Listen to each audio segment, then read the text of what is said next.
وقال الشيطان لما قضي الأمر إن الله وعدكم وعد الحق ووعدتكم فأخلفتكم وما كان لي عليكم من سلطان إلا أن دعوتكم فاستجبتم لي فلا تلوموني ولوموا أنفسكم ما أنا بمصرخكم وما أنتم بمصرخي إني كفرت بما أشركتمون من قبل إن الظالمين لهم عذاب أليم وأدخل الذين آمنوا وعملوا الصالحات جنات تجري من تحتها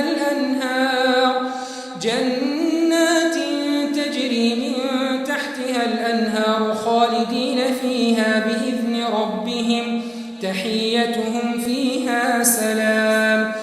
ألم تر كيف ضرب الله مثلا كلمة طيبة كشجرة طيبة أصلها ثابت وفرعها في السماء تؤتي أكلها كل حين بإذن ربها ويضرب الله الأمثال للناس لعلهم يتذكرون ومثل كلمة خبيثة كشجرة خبيثة اجتثت من فوق الأرض ما لها من